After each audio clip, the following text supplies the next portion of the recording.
What is up, fellow bench warmers? This is your daily fantasy quickie.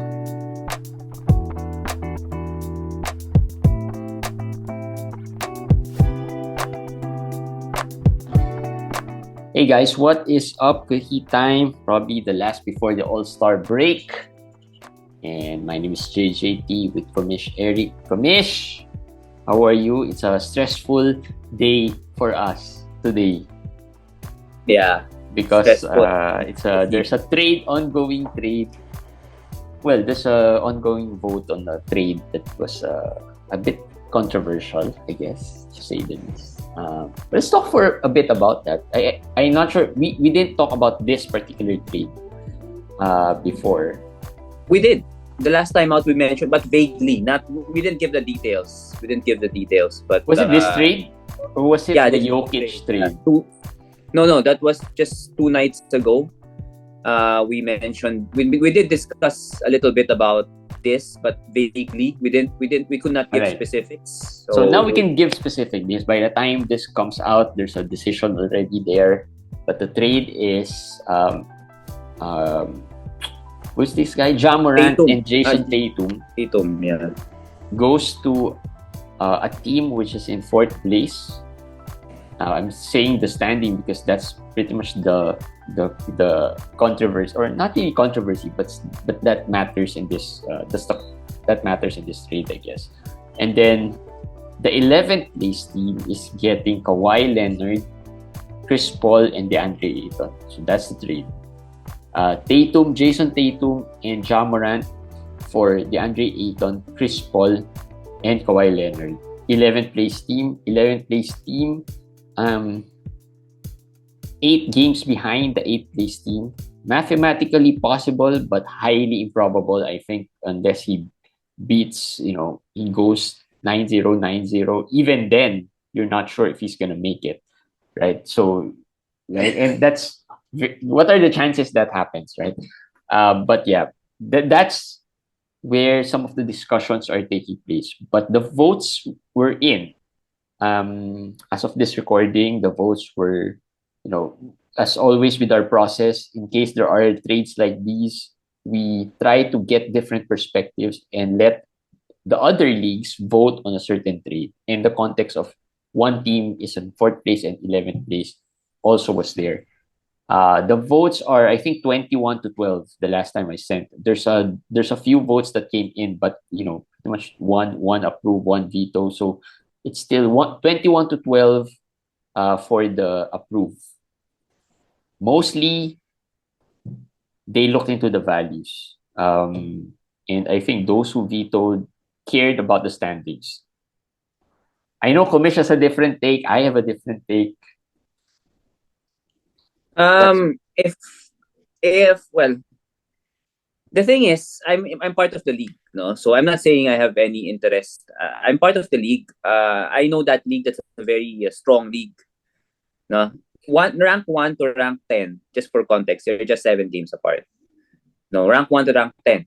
So number 10 is just 7 games behind number 1. Yeah, that's how close it is. That's why one of the managers complained, was saying, it's gonna be a big edge for the guy who's gonna get Tatum and Morant come playoff time because of that situation, because everything is close. It's not like number 4 or number 5 is weaker than number 1, because it's just 1 game, 2 games behind, and everybody's like that. So that's why for me it's a very important decision for us to balance it out. But I do get the other side of approving it based on value. But it's hard. It's really hard to say anything that might be controversial. But I'll say it. Yeah. Well, what you were saying, just finish what you were saying. Yeah, I mean, number 11 is 8.5 games behind number 8. No, he's 8.5. He's basically the top of the teams that are out, that are mathematically out. The problem is, yes, he might look at number 8, but there's number 9 and number 10. We have to consider that if you're number 9 and you're 8.5 games behind number 8, you're just looking at number 8. For me, that's more mathematically possible. I mean, you're just looking at one team. Let's say you're just looking at one team. I get 7-2. I just have to look at that team. That team has to go 2-7, 1-8 or 3-6 or whatever. That's easier. But if that team does that, and number 9 and number 10 goes 5-4 or 4-5 or whatever, then you're still out. Yeah, that's why People, highly people, improbable, people might almost say, no, impossible. same thing. No, it's different. If we have 3 teams to overtake, it's different. It's different between 1 team to overtake and 3 teams to overtake. So it's highly improbable. But I will say this: I don't think there was a collusion in the trade, but it's a league altering one in some ways because of schedules, playoff schedules. The Clippers have the worst. The Suns have one of the worst, and of course, KD is coming in.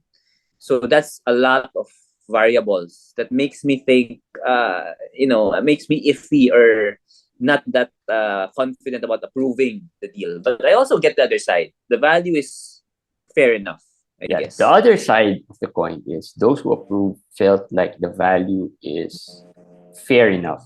In fact, those who vetoed, some of those who vetoed said the value is fair enough.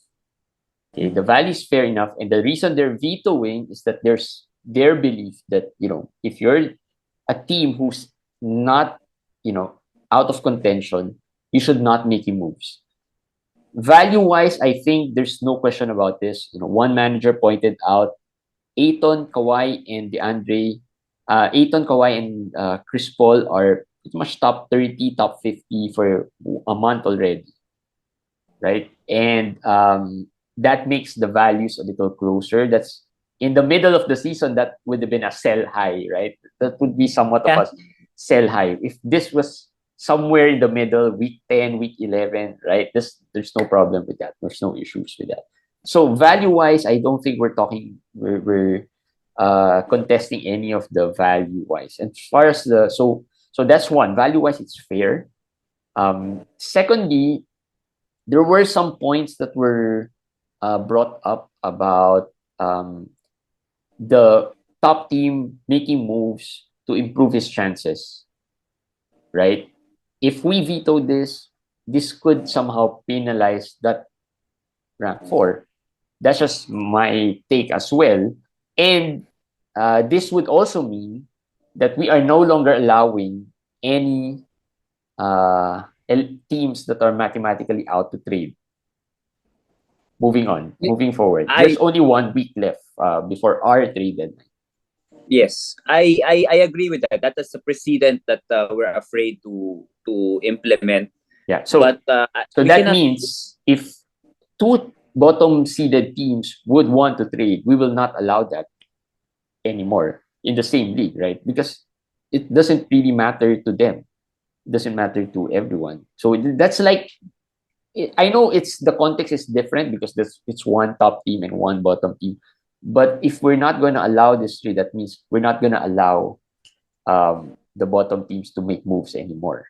Yeah, I understand. It's a hard to quantify, hard to make rules, clear set black and white rules about this because mathematically he is still there. So we cannot say okay, we'll do the math if he can make it or not before we agree because that's if it's like he's 18 games away and he'll say I'm 18 games away if I go 9-0 and the opponent goes 0-9-0-9. No, yeah. But still mathematically. So you cannot use the word mathematically because it will be like hard to really be totally out. Yeah. So for me as a manager, it really boils down to the managers who are basically out to make moves earlier maybe, but with 2 weeks left, because the logic here that was refuted also is that if you want to make a push, it's basically week 18 and 19, right? Right now, since it's going to be approved, basically just the second half of week 18 and then week 19. The schedules of the Suns players and the Clippers players are not better than what you're giving up, which is Tatum and Morant. Plus the fact that if you really want to improve, that manager, the number 4 seed, can give out better players, I think, given his roster. Can give out better players. But I think that manager wisely chose these 3 players. Yeah, because of the risk. Because of the risk. But it's just too much it's much too easy for me. Give up all your risk to get somebody that's basically the least risky player in Tatum. Getting him back It's just too easy. So I don't know. It's really hard because we're trying to balance everything out. It's hard because we should, I know Kubish is part of the league, but we're also trying to, think of putting our commissioner's hat as well to Yeah. make sure everything's fair, easier to not really easier, but justifiable. Why we're approving this? Um, I think for me, from my perspective, there are more reasons on why we should approve this, given that it's not really wildly lopsided trade. Value Yeah. wise, I think if you put in the schedule, But maybe. but but my mention to Jeremy is we cannot vote on trades without the context of the playoff schedule, of the standings, of everything. And for me, it's still a veto, but I understand either way. No, if I'm just looking at this league alone, I'm not looking at FBW as a whole, as the Yeah. leagues. I mean, we're controlling many leagues. We're not controlling. We're managing many leagues. So I have to seed all of those. But if it's just one isolated league, I'm just managing Yeah. this league, I would veto. I would still push to veto. But because we have other things to consider also and precedents, And not just maybe this precedence, will I think pass. another thing we have to consider is that the rules of our leagues are, one is we are not limiting the moves of eliminated teams. There's no hard rule on that, and we didn't really want that. We even discussed that earlier this season. Uh, Secondly, if there are contentions about certain trades, we let the other leagues vote on it. We intentionally didn't put in league votes in it because we know there would be biases here. This will be vetoed. In league trade, This this would will be obvious vetoed. this Obviously would vetoed. be vetoed in a lot of Easily. trades, and a lot of trades that have gone through our table would have been vetoed if there are in league trades, and we don't want that. We want to some players to play it out, right? We definitely want them to But make moves. And but in fairness, if this was vetoed in this case, I think it would be okay. But there are yeah, cases, rare cases when it will be vetoed, and no, that's unfair. Why would you veto just because somebody becomes stronger in your ID in your mind? But this one, I think, in fairness, I think if this was vetoed by the league, I would understand totally. I would um, understand totally. yeah. But again, as I was saying, the process is if we let other managers or other managers from different leagues. In this point, there's the context that one team is fourth place, one team is 11th place. So at least they know what the context is. And like I said, the discussion has revolved around that versus the value of the players. I think that's where the discussion came in. Pretty much all leagues had that discussion whether the value outweighs the eliminated teams, move, or the other way around. So I The think, yeah, the manager who will get Tatum and Morant has SGA. He has Devin Booker and Carl Anthony Towns. So I think, as I told Jeremy, if he didn't make this trade, he was basically dead in the water, especially in the quarterfinals because of Carl Anthony Towns and because of the schedule of the three players of Kawhi. Kawhi has 2 games, and there's a week and where Phoenix also has 2 games, so they'll be together as 2 game players, and it's gonna really hurt his team. So this one will save him. I don't know if it's gonna win him the championship, but if it does win him the championship, then we'll go back to this trade again and see yeah, what's the implications of the and trade. and a lot of managers who also voted knew that one of the reasons why this trade happened is because of the schedule. The Yeah. players, because they are managers from the Fantasy Benchwarmers League, so they know the schedule. They know who's got the worst schedule, and Phoenix and Yep. the Clippers Yep. have the worst schedule. So yeah, I know Well, I don't know. It's going to be a hard pill to swallow or for Commish, but the votes were in. um, I mean, 21 to not 12, a lot. I think not it was, if personally. it I, was close, if it I was really don't care if I lose in this league or whatever. It's not that. It's not that. I'm not looking at that. I'm just looking at the trade itself. Oh, every trade that comes through, I don't look at it as if it's gonna make someone stronger. I might lose. I don't look at it that way, but it's just something not agreeable to me. I guess Yeah. that's why I am more in the veto side. Yeah. I'm more. Yeah. It doesn't matter. Does it matter where I'm more on the approve side of this. Just because of all those things that we put in place in terms of the process. For all the overseeing all the FBW. Actually, there's another trade, similar trade that was not really exactly the same trade, but a trade that was vetoed. But this time the context is one team is second, one team is seventh. So they're close, but the values are kind of off, right? The values are not as close as this one. This one, somehow, if you don't look at the schedule, the values are closer. The other one, the values are a little farther away. But that was vetoed, even though, both teams are in contention. But there was another revisions that was done on the trade. We'll see that, and maybe we'll talk about it sometime next week. Anyway, just quickly, injuries. DeRozan, Anthony Simons is the biggest injury yesterday. DeRozan is another player who has grade 1 sprain, right? Grade one thigh. I don't think it's a sprain. I think I don't know what they call it. Thigh something.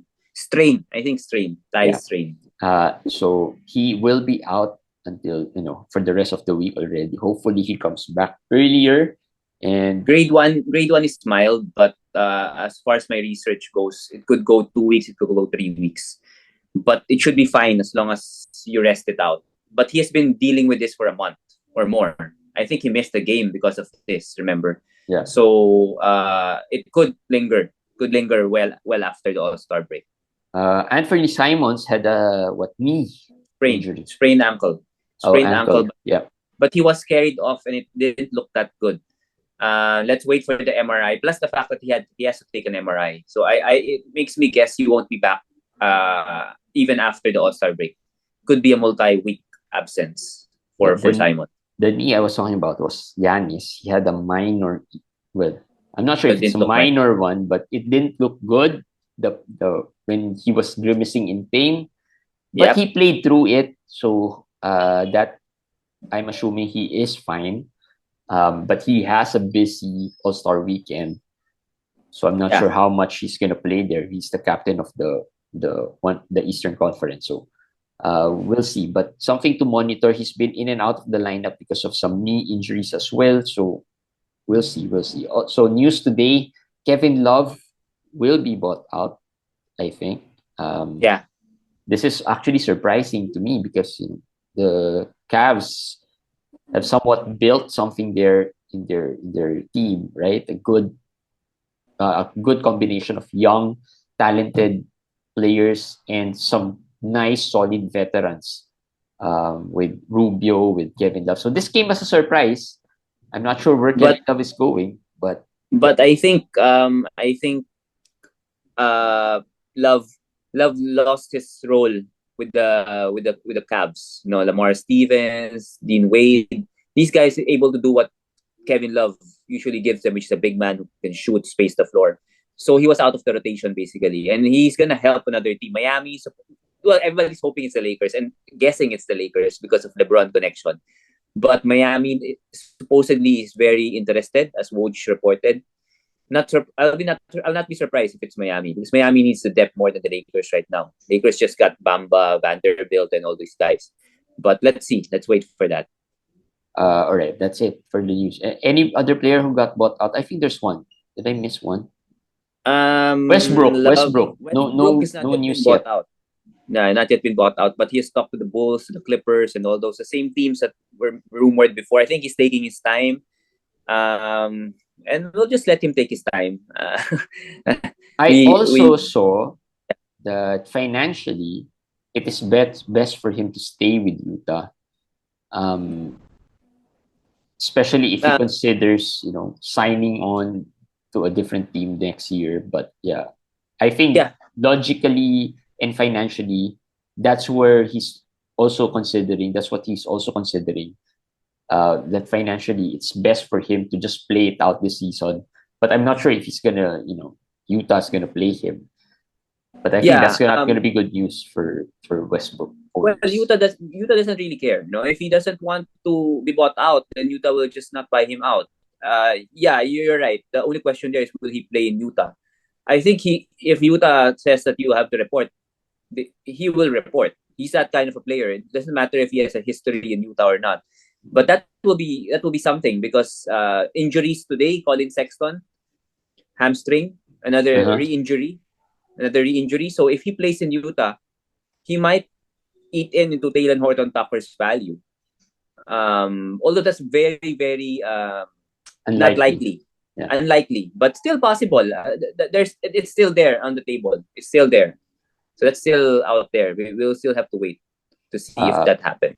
all right. James Wiseman debuted today for Yeah, Detroit, eating up Jalen Duren's minutes. yeah. We did say that.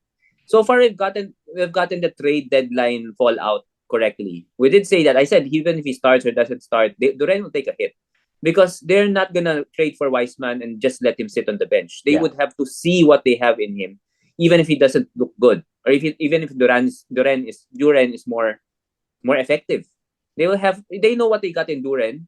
They still want to develop him, so they're not gonna bench Duren, but they're not also not to bench Wiseman, and that will result in what happened today. 24-24.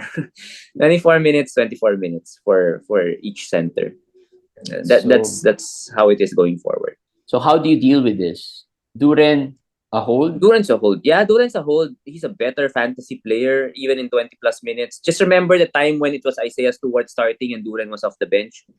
I think it will be better than that. But if you expect him to get 30, 20 games or those things, might be hard with the minutes being what it is. Plus, Wiseman is not really a durable player. It's like a second coming of Marvin Bagley, basically. He's bound to get hurt. For me, I mean, if he gets 25 minutes for 10 games or 12 games, he's bound to get hurt one of those games. And then Duran will again be the top center in Detroit.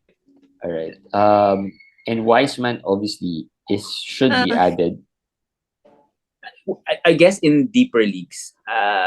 The way I see it in 24 minutes, Wiseman might be okay. Just okay. In 14-team leagues, just okay. Barely.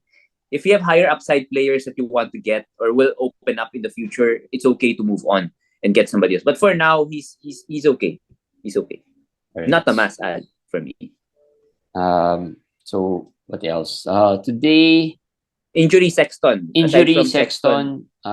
John Collins in concussion protocols. But he started. Sadiq Bey was basically 15, 17 minutes. Again, another fallout that we mentioned. I think Sadiq Bey is droppable. Even if Collins does go into concussion protocol, I think 1 or 2 weeks will be fine for him, and we have 1 week break, so he'll not gonna miss a lot of games. So for me, Sadiq is probably out. Probably droppable at this point. Yeah. What else? Jalen Green. Let's talk about Jalen Green a little bit. And Houston. Jalen Green, groin injury. I think he also has to have an MRI or something. So it might be, and I think this is the second one, if I'm not mistaken, with Jalen Green. KPJ still no updates, no timeline. So now we might see a prolonged absence without Eric Gordon, who's been traded, Jalen Green, KPJ. That's your top 3 guards basically, and you're left with what? Tyson Nix, Ty Washington. These guys are don't go out and add them. I think Josh Christopher would probably be the guy I'm interested in. Josh Christopher has shown even last year that he can produce if given the minutes. So I think Josh, and watch out for Eason. Maybe this is it. Jason Tate has been so I think it. Hopefully they decide to just go big. Go with Eason and KJ Martin at shooting guard or whatever. Let's see. No, I don't know what's the future of Eason, because he's been really within the fantasy manager's radar, but has not really been rosterable, to say the least. If he's just getting 14, 15 minutes. However, if your fantasy playoffs are weak, 21, 22, 23. I think he gets a lot of value there. Silly season, he's one of the top targets. This is weird. I know people might criticize us for this, but we've went from Jalen Tyrese on a stash early in the season to Tyrese on a stash to him a drop and then a stash again prior to trade deadline and then a drop again. Now he could be. I'm not saying to stash him, but just watch out for him towards the end of the season because he's gonna be. It's good. There's gonna be value there, but I don't think he is a must roster. If you drop him now, people will probably keep him there unless he gets 20, 24 minutes, 25 minutes. Yeah, I think the problem is we have to adjust to what the coaches do. We can't really know what their motives are. But if they really wanted to win, they would have played Eason more. But right now, the difference is they might have no choice. No, they might have no choice because there's no other players left there. With those moves that they did. Quickly, Vanderbilt started today. You think it was sick? It was the first time they were healthy. LeBron is here, back playing, so it might stick. They won, so there's no reason for them to change it for the near future. I think for the next few games after the break, they might do this. Vanderbilt as the power forward with LeBron and AD in 27 minutes is okay, intriguing in deeper leagues, I guess, but 14-team league still a pass for me. He won't score. Rebounds, he will get probably 6 or 7, hopefully until 8. But AD, LeBron, they can rebound the ball. So the only hope you have there is steals. No, maybe the steals and blocks will be there. And Olynyk played well today. Just curious about, is this a fluke? Is this something that could, rest of the season? Could he do for the rest of the season? Of course, not this, but not 28-14. I think Laurie didn't play today. I don't know. I think it's just with All-Star, coming up. They may be feeling a little soreness, so they just played it safe. But Olynyk, even with Laurie, was playing better. Playing better after the trade deadline, after Vanderbilt, Conley, and those guys left. So I think he's trending back up. He's trending back up, and I think he'll reach his levels early this season again because they have to rely on him more with the scoring right now and the playmaking. Finally, Faceoff. Let's talk about Faceoff. We had one a few days ago, but didn't really talk about it due to some technical issues. But Lamelo versus Tyrese Halliburton. Lamelo has been on fire for the past few weeks already. Tyrese has been quiet. Yeah, because some of my teams are trying to get there to the playoffs, and this is just right timing. Plus, the Gobert reemergence, hopefully with Mike Conley, right? I'm intrigued by that, and I'm hoping that the last game wasn't a fluke, one-time thing. I think Conley helps Gobert because of the familiarity and the offense. They could use that Utah offense there in Minnesota until Karl Anthony Towns comes back. But yeah, Lamelo, Tyrese. I know you still like Tyrese, right? Right now, no. I probably go with Lamelo rest of the season. Not for the future, not for dynasty settings, but for the rest of the season. Tyrese has not been the same guy after the injury. I don't know if he's still trying to feel his way. He's not 100% or whatever, but it's not been the same guy. And Lamelo, we know what Lamelo can do. He's just inefficient. But the thing is, Tyrese has not been that efficient lately also. So whatever efficiency advantage Tyrese had is gone, because Lamelo's counting stats, it's like Jokic right now. He's averaged a triple-double in the whole of February. He's averaging a triple-double the whole of February. So, he is a better steals guy than Jokic.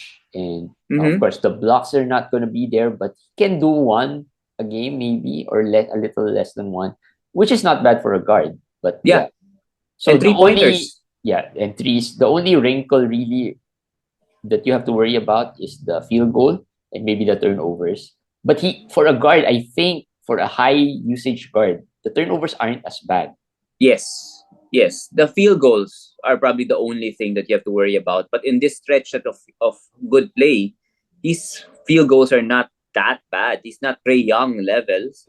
He's not there. So, one thing I mentioned today is if he was doing this from the beginning and didn't get injured, we'll be talking about him as a possible top 5 guy. Yeah. I mean, with in the level of an SGA, maybe, the new young players, Tatum, SGA, when you put Lamelo there, and then Halley. So they'll be there. But the counting stats are just in head to head, especially in head to head. It's just so much better, so much elite.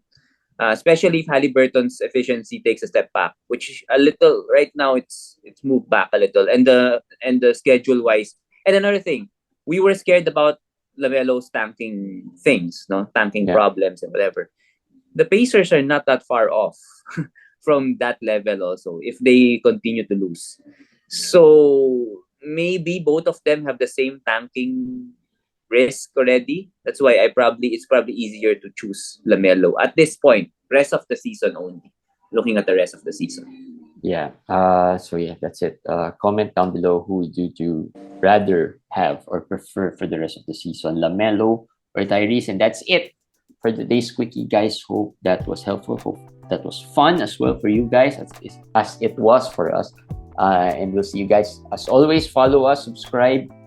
Follow us on our socials, and we'll see you guys again probably next week before the games start again sometime next week. All right, we'll see you guys then. Have a good weekend, guys, and take care. Bye.